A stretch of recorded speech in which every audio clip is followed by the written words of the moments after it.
All right. Um, Hi, everyone. Hello, and welcome to the ninth session of Eastern Himalayan Nationalist Forum 2023. This session is titled Rewilding Bangladesh Vision to 2030. And this is going to present Bangladesh Vision for the Great People's Forests, an initiative that aims to restore and protect 1 million hectares of land and plant 1 billion trees in Eastern Himalayas by 2030. We here have two distinguished panelists, Mr. Qazi Ahmed Haq, the Senior Director of Strategic Planning and Head of Climate Action at Friendship NGO, Bangladesh, and Mr. Vishwaranjan Can Sinha. I interrupt? Sorry. Yeah, Kaji Emdadul Haq. Kaji Ahmedul Haq. Okay, all right. Sorry for that. So we here have Mr. Kaji Amdadul Haq, Senior Director of Strategic Planning and Head of Climate Action at Friendship NGO. And we also have Mr. Vishwaranjan Sinha, Program Officer of Water and Wetlands South Asia at Ayush Asia. So we'll start with the session. It's just a basic to understand why restoration is important, so much important in Bangladesh, both from a biodiversity and people climate perspective. And I would like to ask Kazi first how he thinks about this. First of all, I will start with a story. That is, when I say important in Bangladesh restoration. I asked during my visit in the coastal area, I asked one mother, tell me a few words about Sundarban. Then she took few seconds and then she replied me, Sundarban is our mother. Then I just you know took some second moments, and then I asked, why mother? She said, what your mother do for you? Same Sundarban doing for us. As like a safeguard, Sundarban care for us, our life, livelihood, and everything. We feel protected. So this is the first spirit and inspiration to take care of Sundarban. But this Sundarban, lasts several decades in our lifetime, we noticed, and definitely before, facing so much damage and critical situation because of the catastrophic loss of primary forest area in Bangladesh, total 2,600 hectares per year between 1992 and 2015. FAO discovered these statistics. Is the reason why restoration is so urgent. If you ask me, with deforestation increasing at a rate of 0.2% per year, and it is imperative that comprehensive and expedition action be taken. So, restoration is extremely important for the country's biodiversity as well as its people and climate as well. The nation is home to a variety of ecosystems and including the mangrove forest of Sundarbans, which support a number of species and the essential homes for many more, all of which contribute to the general health of the ecosystem of the environment. The Bishuda definitely will explain more. He is a scientist on this. But for people and climate, restoration is essential to fostering resilience against the negative effect of the climate change, especially in the coastal communities that are already at risk. Mangrove forests provide a proactive barriers. Bangladesh and India, we are really lucky that lessens the effects of extreme weather events on the infrastructure and community by acting as a natural barrier against the storm surges, cyclones, salinity, and sea level rise. Furthermore, mangroves help combat global warming by sequestering carbon, which helps mitigate the effect of climate change. So, in summary of your first question, I must say three things: for our protection, for our livelihood, and definitely for carbon sequestration. This restoration and protection, conservation of Sundarban mangroves truly important. We act locally, benefit goes globally. Thank you for that, Kazi. And I would like Vishwa to also respond to the same question in terms of why do you think restoration is so important in Bangladesh, both from a biodiversity and people perspective? Vishwa, you're on mute. Is it okay now? Can you hear me? Okay. So first, thanks to Balipara Foundation for inviting me for this very important event, which is talking about economics of nature. So I really like that environment, nature economics.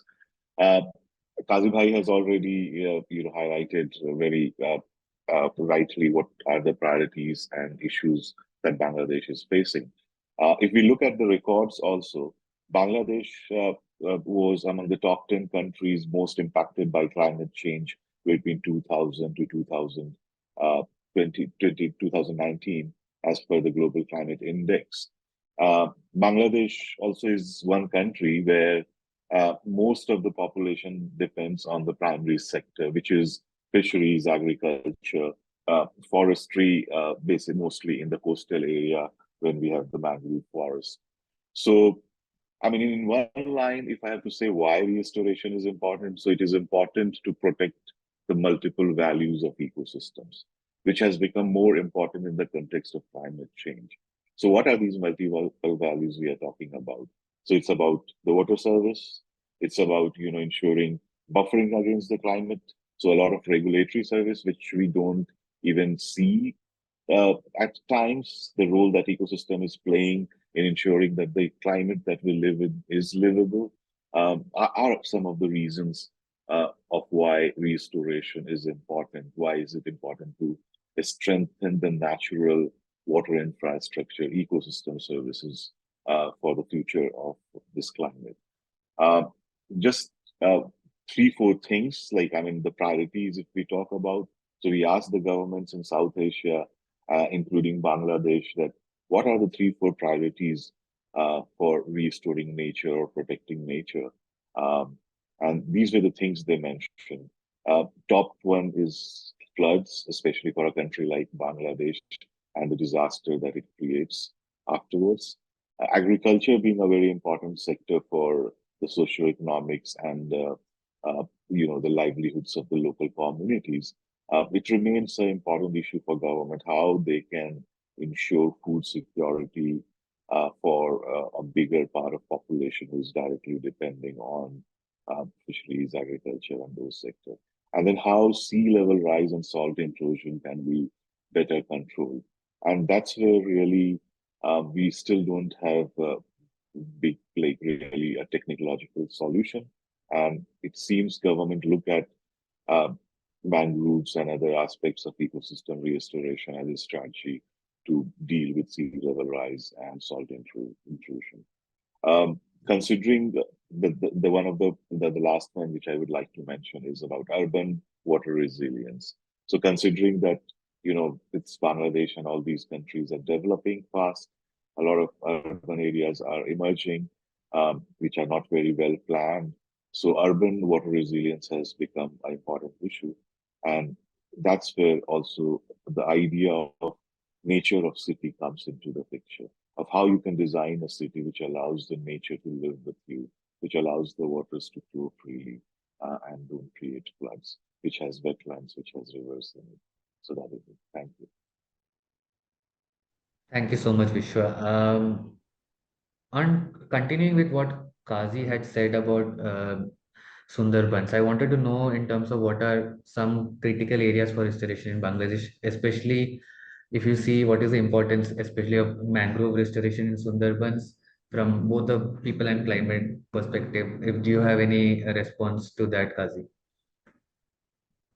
Of course, I mean, if you look at Bangladesh is one of the most vulnerable to a lot of every area. The National Action Plan of Bangladesh identifies like 12 areas which are like really impacted, and because it has a big coastline, so mangrove restoration, protecting the forest uh, to to to control salinity and all those kinds of issues important. But there are also issues in the northern part of Bangladesh, and Kazi Bhai is also very familiar with that area. How? So how is sometimes called the rice bowl of Bangladesh. It is very important for fisheries, not just because of the reason that it's a source of fisheries, but it is also a region where a lot of the breeding sites of the fishes are located. So unless we restore and manage these areas which are responsible for, which has a downstream impact, which needs to protect the the primary biodiversity of the fish on which the people depend on. So I think these are the two, from my perspective, the coastal areas and the Har. These are the two regions in Bangladesh which are on high priority. Maybe Kazi Bhai would like to add to that. Right. If Kazi Bhai, can you add more on the aspects of Sundarban as well? Sir, you are on mute.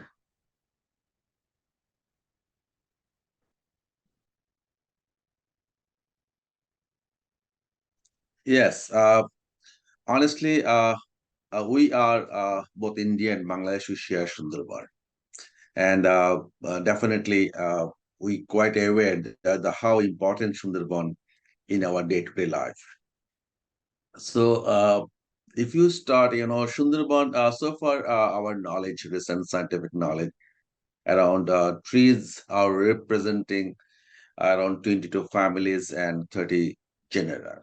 And a total of 453 animal species were officially listed. And many scientists are now concerned, about the disappearing of species and uh, different biodiversity. And around in Bangladesh part, we the statistics are also for our knowledge that is around 4 million people dependent on mangroves for their livelihood.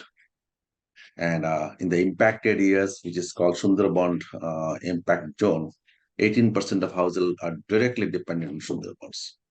So, we are a bit far, but people around Sundarban, they know how to live win-win. They take care of forest take care of them.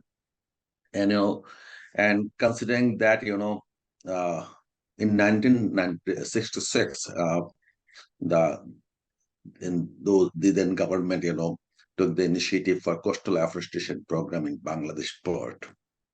And mangroves, is not only for ecology and, uh, the Bolipara Foundation has a very famous theme, the natureonomics. That is really very much reflecting in this Sundarban area. Is mangroves in coastal ecology and economy. Both is important, and not only the protection and livelihood, the ecosystem services are benefiting across the whole community. I'm sure you quite aware about the honey collector, crab collector, fish collector. Those are really, though they are behind, and wood, all those things, they are behind the scene, but in our day-to-day life, it's very much visible. And you know, the cyclone in this subcontinent it increased significantly, and one statistic indicates 1.4 times, the tropical cyclones increase.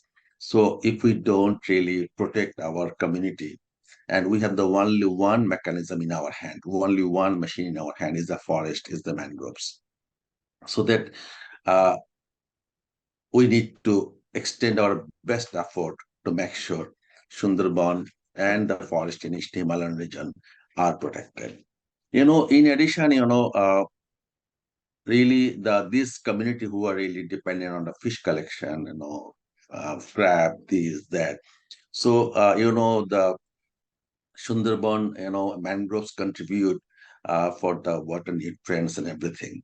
So therefore, flora and fauna, this is a huge impact.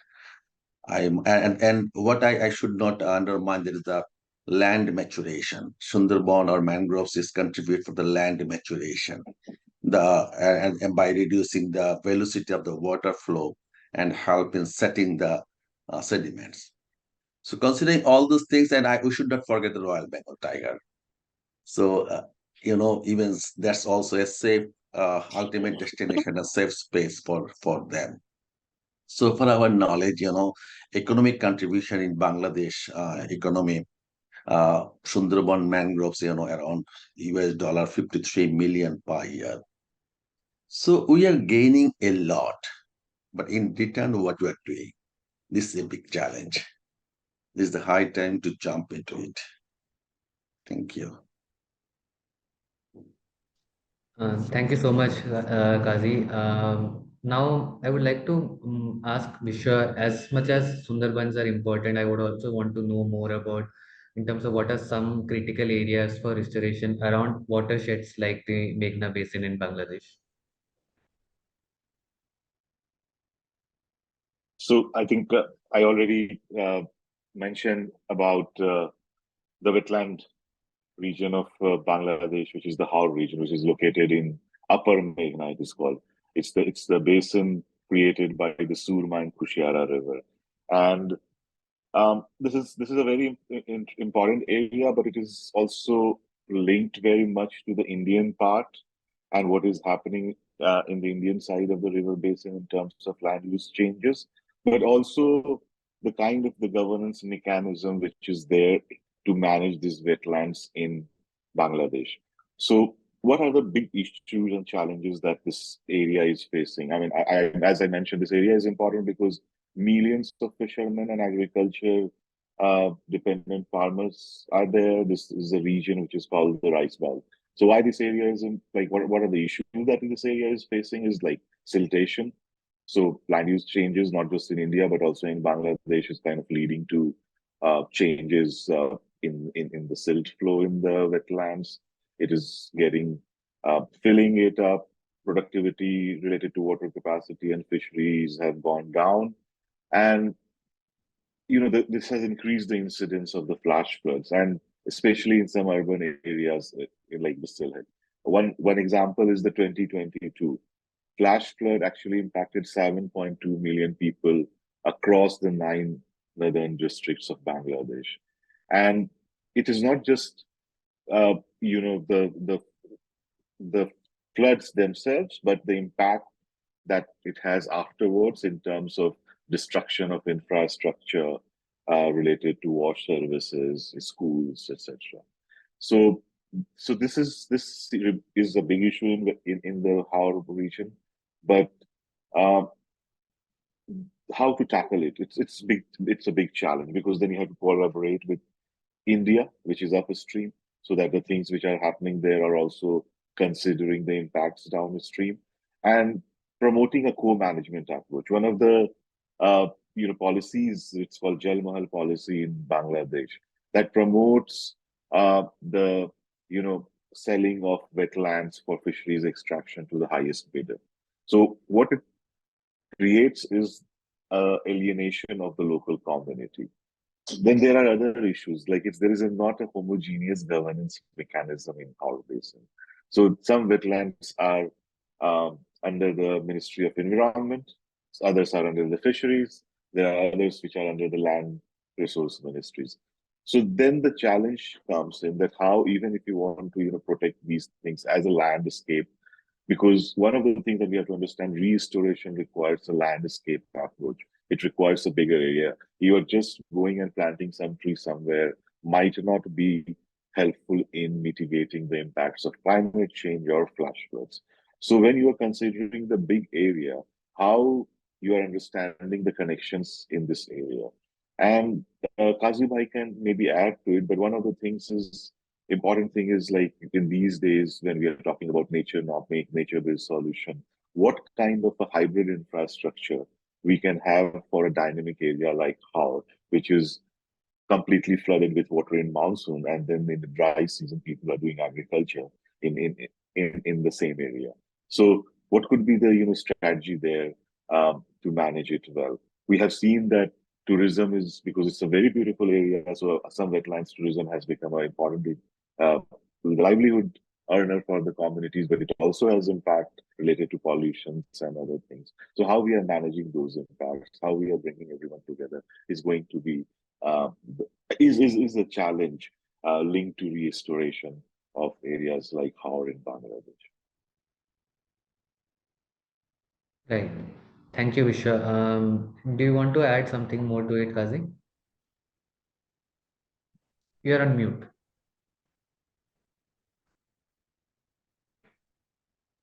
Yes. So, first of all, yes, concern remain, but we need to connect our concern with confidence and of hope. And then this is the reason behind.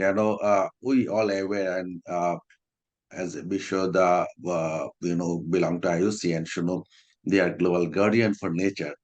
So, as we learn, nearly half of We the all are. mangroves biomass, have been disappeared since 1950 due to huge habitat of alteration and inadequate protection. And it is anticipated that this rate of loss is continued, then the mangroves biomass will be vanished from the earth by the next 100 years. And question is, we invested our time with community. What is the reason behind, story behind? And then we realize the regeneration is taking place. That's true. But the community are very close to the Sundarban, very close to the river. So they for their livelihood, they are goat and these that they eat all the new saplings, grasses. So regenerations can't take place.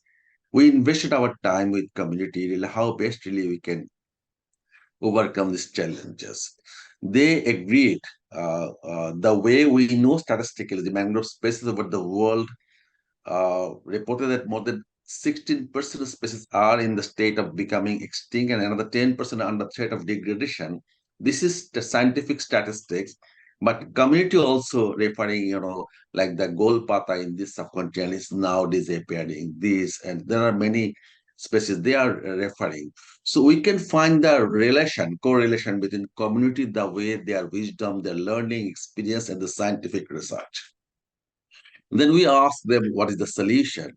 What the initiative we realize, that is the community standalone can't manage it. You need civil society organization, NGOs behind. And at the same time, as Bishoda referred, you need organization, government department, multi-department working, multi-ministry involved in the land of coastal belt.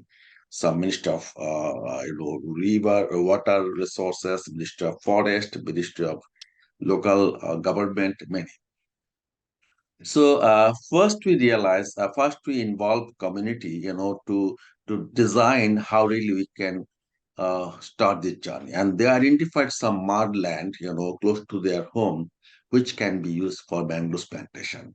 And we engaged local government to be part of the whole process. Not really, we jumped in for sowing the seed.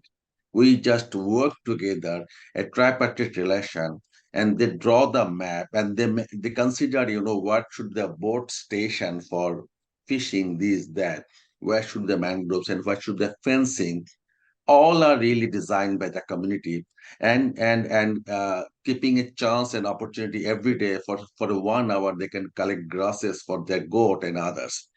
So if we don't that helped us to design our 200 hectares plantation program. And at the same time local government got the feeling, oh, they can protect their land, so that is their gain. So from every context win-win situation is really important. And then the question of, we introduce cash for seed program. The meaning seed floats in the river, on the river, So the women who has nothing to do, they actually, involved in the process, cash for seed, they collect seeds. And we train them by the train the forest officials how to prepare those seeds, for sapling, propagals, everything. So that create another momentum in the community. And we then we had to face challenge for the nursery. There is no mangrove nursery except government. So we created, established largest private mangrove nursery in Bangladesh by friendship. So that is another avenue. So every day we are learning by doing. So interpretation is, we can't stop ourselves. We can't feel frustration. We need to look forward, how best we can take forward the whole momentum. So finally, and after 4.5 years, if you allow me, I can show you a slide. I don't know what is share screen. Can I share the slide? Or no? Sure.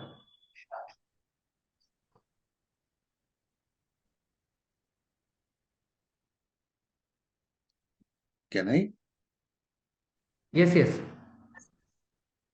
Like, no, it's the host disable participant screen sharing. Can you try now? Let me try again. Yes, now I can. Okay. Just to give you a feeling, I don't know how to make it bigger. You can just put, where is it? Yes, of Just course. like that. I understand now. Yes. So, as I indicated, I learned this is the model we followed: the friendship, community, local government, and forest department. So that dynamics helped us to proceed, and we can't work standalone.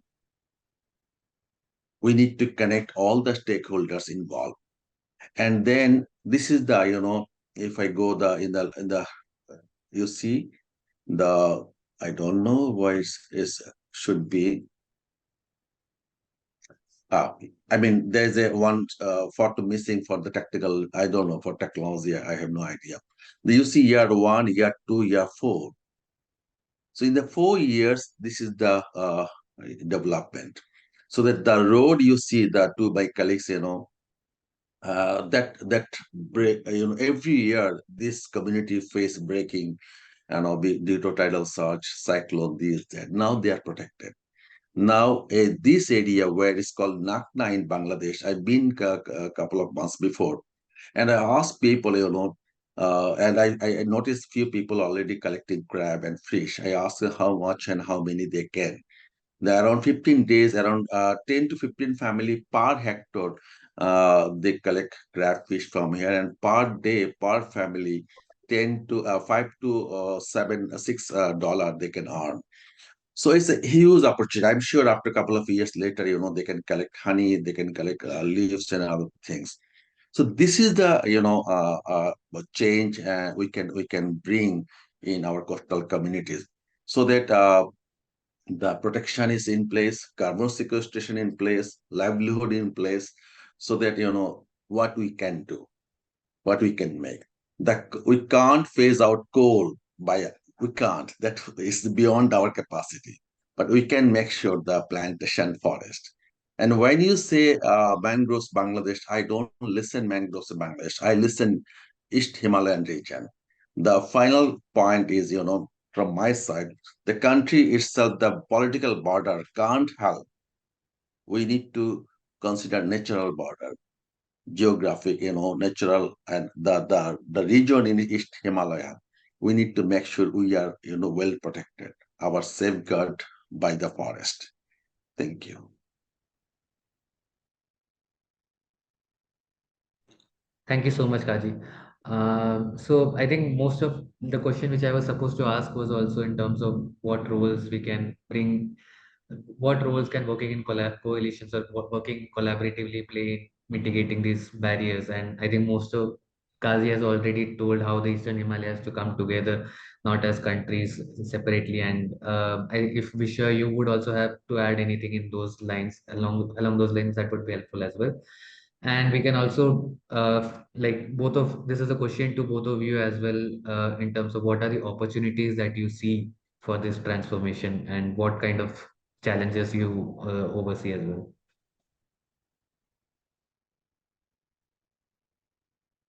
So you were asking me first.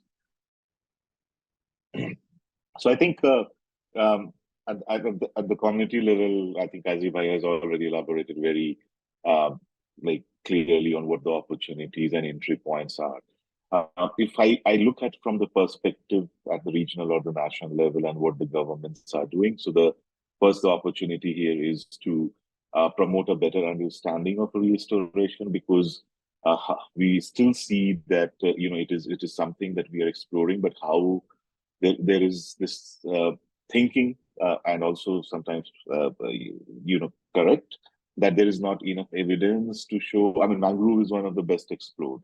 After uh, the event that happened in 2000 tsunami, mangrove, everybody kind of realized that coastal areas, mangroves needs to be there, otherwise we can have those kinds of situations. So how we create awareness, better research on the cost effectiveness of the restoration. Governments are already investing in promoting collaboration, so fostering collaboration between government, academic sector, and civil society to implement things at a scale.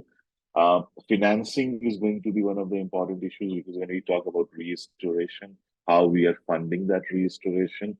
And one of the transformational feature in this aspect could be bringing in the private sector and creating an enabling policy environment for the things like payment of ecosystem services. So a lot of communities who are protecting those mangroves or wetlands, of they're benefiting through ecosystem services, but they should also get some incentive for ensuring that these ecosystems that they live around are in good health and not disturbed by others. So what kind of incentive we can provide them to motivate? And P is there are UNFCCC, Triple C mechanisms to generate finance through Red Plus. So we need to look into those. I think, and one last thing that I would mention is a big awareness raising and capacity building initiatives, which is targeted to the context of the local stakeholders. So, what kind of restoration will work in coastal area will be different from what will work in wetlands. So we have to look at restoration from the context, and we have to understand what is the cost effectiveness of it. That is it. Thank you so much, Vishwa. Okay. Now my turn, right? Well, I would conclude my talk by 4 points. Number 1 points. Uh, Coastal community truly in climate crisis. So we need to be there. We need to help them to understand this is not luck. This is a situation. So how best we can offer them our support, and how really we utilize their community wisdom. They have knowledge, they have experience, they know the language of water, they know the language of forest. So we can, you know, add new knowledge with them to help them to understand, realize, and find a solution for climate crisis. And forest is one of those crises. Forest is one of those solutions. Number two is really we need to proceed for integrated plantation. Integrated plantation, meaning yes, mangrove plantation, forest is fine, but how best we can connect, for example, mangroves with the fish, mangroves with the crab, and how really we need to connect all the scientists, all the dots, all the practitioners to make sure the plantation and the afforestation, everything really will contribute for the protection, livelihood, and carbon sequestration together. So all experience and this is very true. We learn from our intervention. Standalone plantation may not help for community to be convinced. We introduce our health service program. We introduce alternate economic opportunity program. We introduce education program. So community has different needs. So we need to connect those needs in implementation of program. Otherwise, that will be very uh, uh, unacceptable. And third, actually value chain. So, yes, they collect honey, they collect fish, crab, this, that. And what next? That next we need to build. And we need to build considering community interest, not millionaires' interest. There are big firms are appearing there. Big billionaire, millionaire companies are there, and they are somehow exploiting. So we need to take care of those, because if we can't protect those areas, believe me, we'll be blamed by our next generation. And last but not least, Indian portion, I know, but in Bangladesh portion, part of the shrimp cultivation is occupied huge area. We need to, our question to scientists, we need to find the answer, which one we should proceed, shrimp or mangroves, shrimp or forest. If we go for forest or mangroves, the $1 billion investment in shrimp cultivation, we need to find some green depth, a new solution, new financial mechanism to shift those business for nature-oriented business. So this is these 4 points really important to proceed, and I wish all the best for the 11th Eastern Himalayan Naturonomics Forum, and that is truly a forum for the scientists, practitioners, and all other stakeholders. Let's find a solution. Let's work together. Let's lend our hand for a better future. Thank you. Thank you so much, Kaji. Thank you, Vishwa. Thank you both of you for sharing your valuable insights and experiences on rewilding Bangladesh. We really appreciate you joining the session, and we hoped you could have visited and done the session here itself in person. But anyway, thank you so much for joining the session, and we'll see you soon. Thank Thank you very you. much for having us, and best of And great to see luck for the Vishuddha next. again. Thank you, Vishuddha. Yes, Good to yes, see you sure, again. sure. Same